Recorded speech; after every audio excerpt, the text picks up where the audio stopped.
look at geological features around the world, many of them are radically different from anything being formed today, like thick mud layers over continents, or coal seams covering entire states, or fossil graveyards, or frozen mammoths, or miles of underground cave passages, or thick ice sheets moving over continents, or craters of supervolcanoes, or canyons cut thousands of feet deep. It looks like the present is not the best way to explain the geological features of the past. The Bible, however, offers another way to explain features from the past. Noah's flood was a global judgment, a violent catastrophe upon the earth. Based on this truth revealed in God's Word, scientists are developing a series of models to explain how the flood and its aftermath could have shaped the world today. In the course of the flood, erosion washed away mountains of rock in some places, while miles of mud and sand were piled up in others. The Earth's crust was thickened in some places and thinned in others. Like jostled ice cubes sink and bob up to their proper level in the water, some sections of land sank after the flood, while other sections rose. Supervolcanoes and superquakes rocked the world after the flood. As the centuries passed, the catastrophes became rarer and smaller.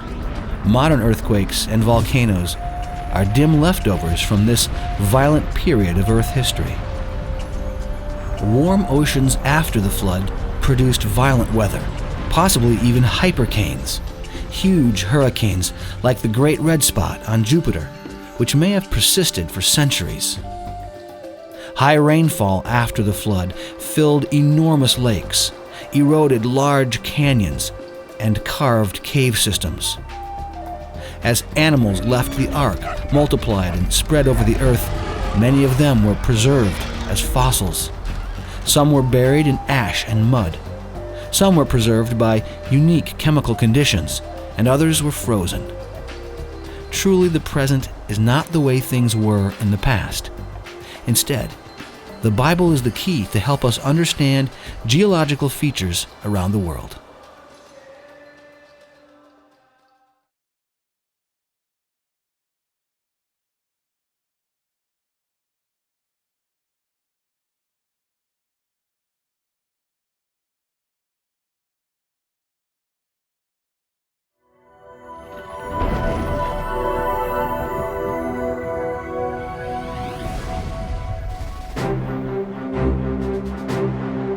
On May 18, 1980, Mount St. Helens, located 95 miles south of Seattle, Washington, erupted.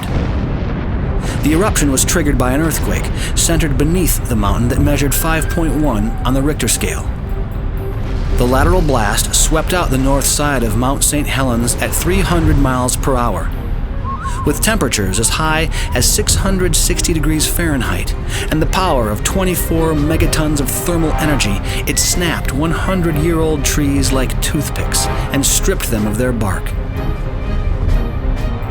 Before the famous eruption at Mount St. Helens, scientists were mostly familiar with slow-acting examples of geologic change. But at Mount St. Helens, geologists watched the Earth's surface change quite rapidly. Icebergs were buried in hot avalanche material. They melted and formed badlands in days. Eruptions on May 18 and June 10 produced fine layers in hours. On June 10, mud flows cut zigzag canyons 100 feet deep in soft sand and mud, complete with perpendicular side canyons. Canyons that are reminiscent of the geography of Grand Canyon, only 40 times smaller and clearly produced within hours. Mud flows over the following decade cut hundreds of feet into solid rock in just days of cutting time. Fallen trees formed a log mat on the surface of Spirit Lake and dropped bark to the bottom of the lake, accumulating up to 3 feet of bark peat in just a couple years. and vertically floating logs sinking to the bottom of the lake resulted in buried trees in only a decade. Similar to the trees of Yellowstone's fossil forest, which are also buried in volcanic layers. Even though Mount St. Helens is a very small catastrophe compared to the flood, or the major catastrophes immediately following the flood, it provides a better clue to what happened in those times than the slow geologic processes which are most commonly seen in the present.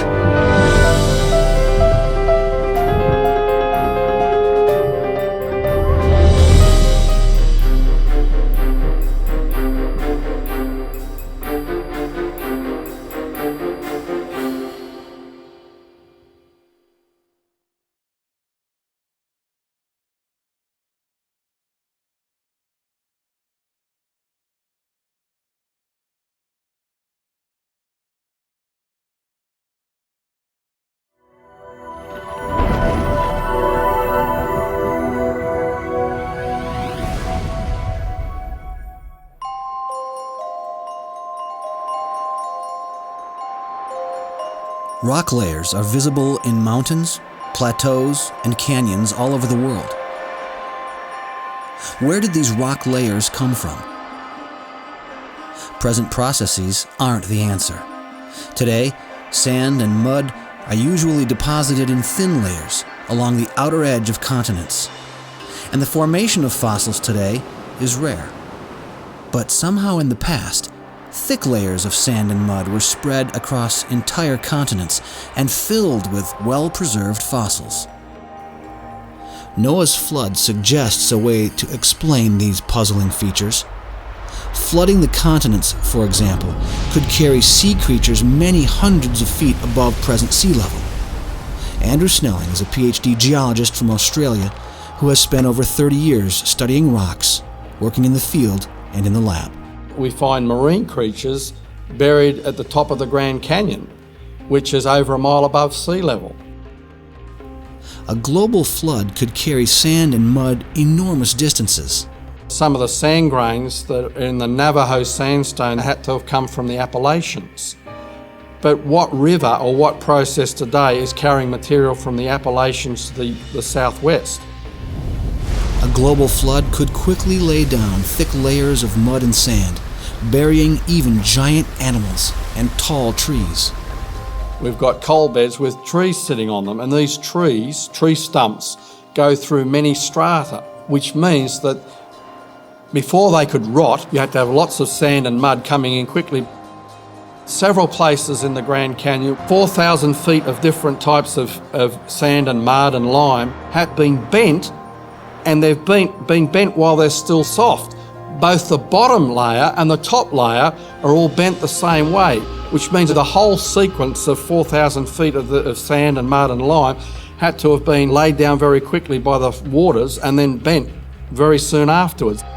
A global flood could form thick layers across entire continents. In the Grand Canyon area, we've got limestone bed, the Redwall limestone.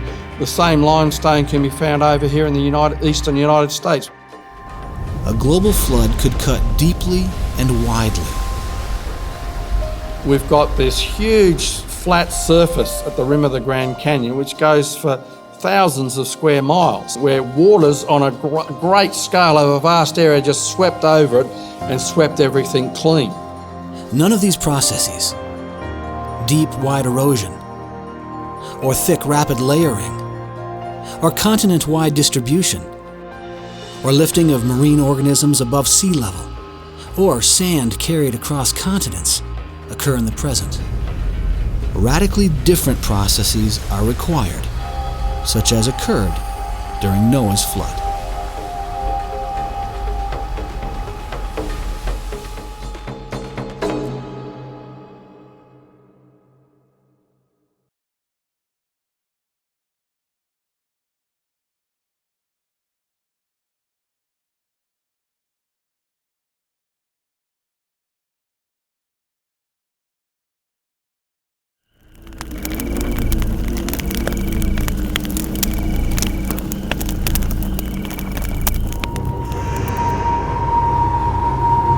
Dead organisms usually don't last long. Scavengers and bacteria consume them quickly. Soft tissues rarely last more than days or weeks, and hard parts like bones or shells only a month or two. But the rocks of Earth contain billions and billions of fossils, and in many places, millions of fossils are exquisitely preserved, even soft parts. How could this be? To preserve a body, it needs to be put in a safe place. Extremely cold or dry places would protect them, but most organisms don't live in those conditions. There is another solution: rapid burial. If a body is sealed from oxygen and out of reach of burrowing animals, then it has a good chance of fossilizing intact. Rapid burial is uncommon today, but there's much evidence of massive burials in the past. Not only are many fossils well preserved, they're found amidst very fine sediment layers. Fine layers rarely last in the present because all sorts of animals are digging around in the mud and soil, searching for food. In just a few weeks or months, the original layers are destroyed. But in the fossil record, churned up sediments are rare. If these sediments were laid down rapidly, however, they'd prevent burrowers from doing their job. And there are thousands of feet of such layers in the fossil record all over the world. This suggests that moving water laid down mud and sand rapidly over a wide area, and the process lasted several months. A year-long global flood, as described in the Bible, is the best explanation we know for the well-preserved fossils and fine layering throughout the rocks of the Earth.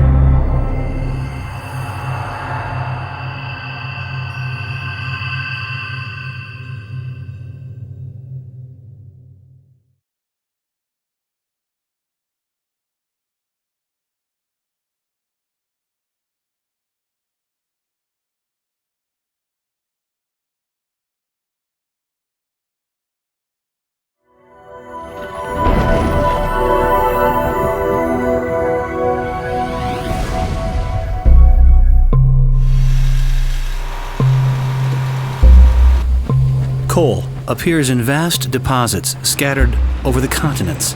It is typically thought that such deposits require many thousands to millions of years to form. 10 feet of plant material is needed to make 1 foot of coal. Evolutionary geologists teach that most coal deposits are basically a result of peat building up in swamps over millions of years. And since peat accumulates very slowly in modern swamps, long periods of accumulation would be required at modern rates. But forming coal this way has problems. For example, the top and bottom of coal seams are usually flat, and thin layers of mud are often found within coal seams. In the present world, however, roots of plants in the swamp break up the peat layers and mess up any mud layers which might form. Tree trunks especially penetrate the swamp peat, making it very uneven. Apparently, no modern process can explain how coal originated. The flood of the Bible, however, may provide an explanation. In the course of the flood, weeks of unceasing rains eroded away soil and plants, and rising seas and tidal waves destroyed the forests of the world. Some plants would be buried in place. Some would be ground up and destroyed. Most, however, probably floated atop the floodwaters until they became waterlogged and sank to the bottom. A continuous rain of sinking plants could produce the thick layers of plant material needed to form coal beds. Undisturbed by growing plants, such layers would have flat lower and upper surfaces, and in between could be undisturbed layers of mud. Bark rubbing off logs would explain coals made of bark. And vertical trees sinking would explain stumps sitting atop coal layers without penetrating them. Both have been observed at Mount St. Helens. The flood provides an explanation for the origin of coal, consistent with an Earth only thousands of years old. The enormous coal reserves on our planet are a reminder and tribute to a beautiful and bountiful world now lost.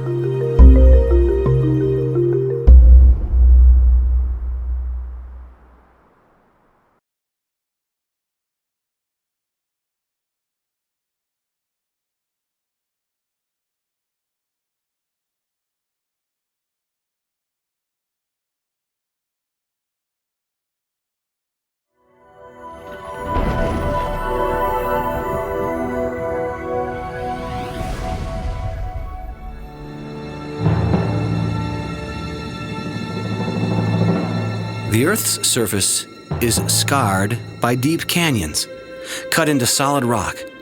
But how did they form? A little bit of water over a long time, or a little bit of time with a lot of water?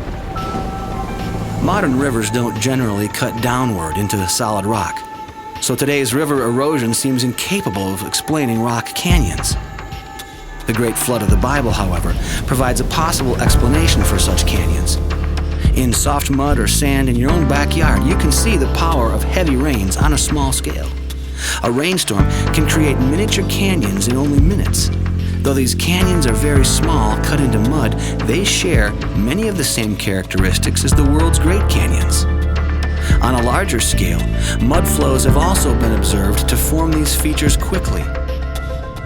At Mount St. Helens, a single mud flow off the mountain carved Engineers Canyon out of soft sediment in a single day, 100 feet deep. And the same thing even happened in solid rock. A series of mud flows created Lewitt and Step canyons on the front face of Mount St. Helens, cutting hundreds of feet into solid rock over just a few years. We observe canyons being cut into rock today, but only by catastrophic processes. Just imagine how easy it would be to cut massive canyons during and after Noah's flood.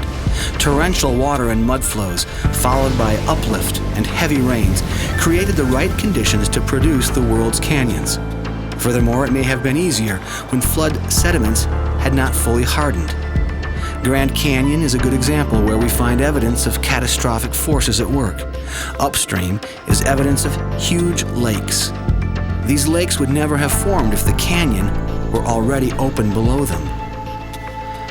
However, if these lakes had formed from rains after Noah's flood, and if the pressure of these waters broke through and carved through the recently deposited sediments, then we would expect to find surge deposits downstream. Below Grand Canyon, this is precisely what we find: evidence of a lot of water cutting over a little bit of time.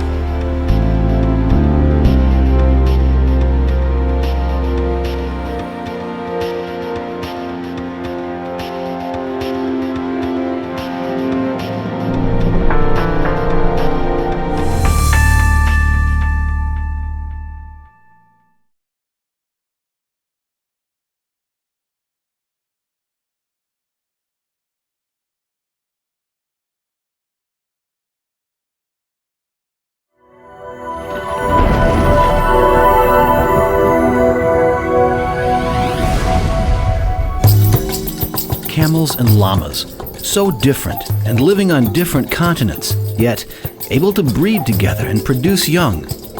Examples abound of species that can be bred together. Zebras with horses, tigers with lions, potatoes with hot peppers, and so on. This amazes biologists. Based on modern rates of change, new species should quickly lose their ability to interbreed with other species. So, modern species that interbreed must have formed recently and rapidly. It's amazing that camels and llamas, though separated by oceans and thousands of miles, came from the same parents in relatively recent times.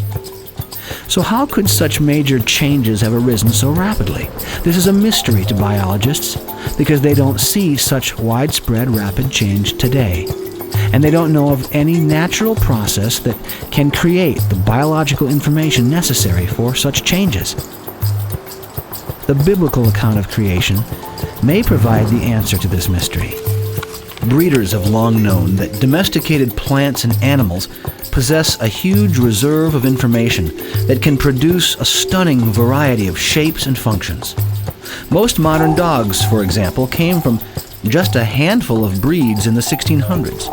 And these dogs have a wide range of features that suit them for a wide variety of environments, from sledding at the poles to hunting in the desert. And none of that variety was put there by humans. The information was already built into the dogs. Such variety of information can be found in cattle, pheasants, pigeons, apples, orchids, and many other domesticated plants and animals. If all the non-domesticated animals on the ark had this same wealth of information, then we could understand how a single pair of cats could produce all known cats. Today, crossbreeding between domestic cats and wild cats, between cougars and leopards, between lions and tigers indicate that all modern cat species are the same created kind. The original cat kind carried all the information necessary to build the variety of cats we see today. But where did this information come from in the first place? The Bible reveals that God created all the animal and plant kinds in the beginning. And we're now learning that God placed a huge amount of information within each created kind, allowing them to diversify into the myriad of plants and animals we see today. The information was there, all there, right from the start. This is not evolution from a lower form of life. It's creation by an all-knowing, all-powerful, infinitely wise Creator who is worthy of our worship and praise.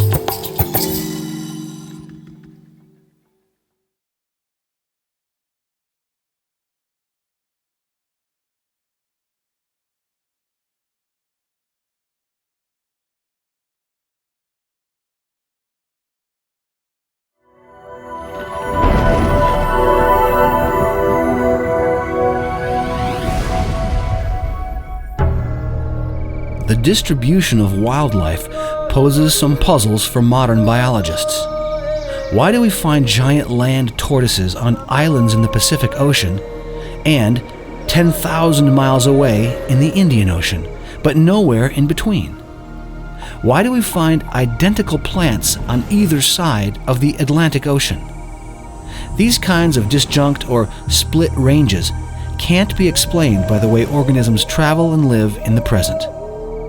The worldwide flood described in the Bible and its effects on the earth may offer essential clues to explain these split ranges. Of course, many fish were able to survive outside the ark. Even freshwater animals could survive. Many people don't realize that fresh water from rivers like the Amazon can float for years above the ocean without mixing. So freshwater animals could survive the flood in fresh water, floating above the salty ocean water. Many plants that weren't on the ark could have floated during the flood, some even in the floating fresh water.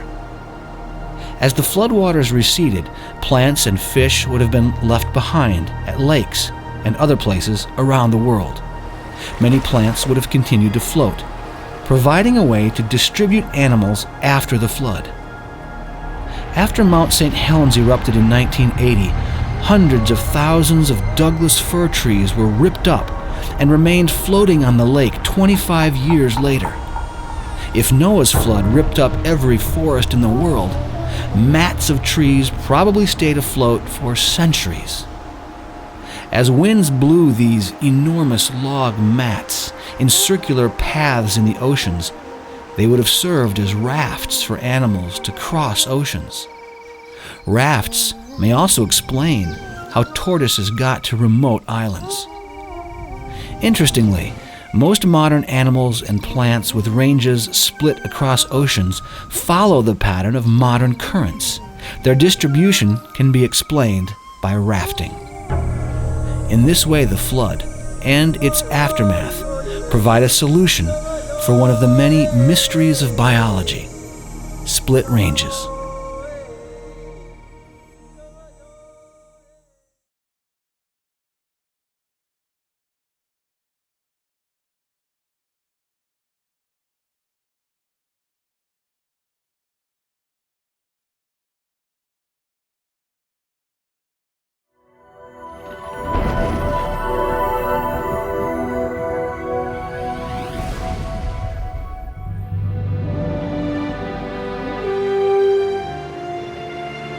The ice on Greenland and Antarctica is in places miles deep and hundreds of miles wide. In the present, however, all but the edges of these ice sheets are cold deserts. Not enough snow and ice falls there to build up the depth of ice that we find today, even if long periods of time were available. The flood of the Bible may provide an answer. First of all, flood rocks contain thick piles of lava and huge volumes of volcanic ash. Meteorologist Mike Ord has suggested that this might have led to the Ice Age. There was a lot of warm water added to the pre-flood oceans from the crust, and also a lot of lava flows and volcanism that heat the waters. Evidence in fossils suggests that the oceans were warmed up in the course of the flood. The average temperature of the ocean is 39 degrees Fahrenheit. Well, after the flood, it could have been an average of about 86 degrees Fahrenheit. And you could have taken a swim in the Arctic Ocean right after the flood. It was so warm. But then it's going to start cooling down, and that cooling is mainly by evaporation. So the key here is that with that warm water, you evaporate so much more water vapor in the air. As the oceans cooled after the flood, heavy snow began to fall. Computer simulations that begin with warm oceans show snow falling far inland over cool continents. Ice sheets build up thousands of feet thick, where we see evidence for such ice today. This ice built up in only a few centuries of time. The whole process was sped up by volcanic ash cooling the earth after the flood. Because of the instability of the earth after the flood, there'd be a lot of volcanism. Aerosols are tiny particles about a micron in diameter, and they'll float up there in the stratosphere for several years, and they reflect sunlight back to space. So you have a cooling mechanism. The ice is going to build up, and then finally it's going to come to a point where it's going to peak. That's glacial maximum. Once the oceans cooled enough, the evaporation slowed, the snows stopped, and the ice began to melt. Calculations suggest that the buildup, movement, and melting of ice did not require many thousands of years as is traditionally taught. From a warm world at the end of the flood to the melting of the ice took only centuries of time. And then I see evidence of the one ice age and the short, rapid ice age that melts catastrophically. This is what I see based on science. Present climate is not the key to understanding what produced thick piles of ice in Greenland and Antarctica. It looks like the Bible had the key all along: the great flood in the days of Noah.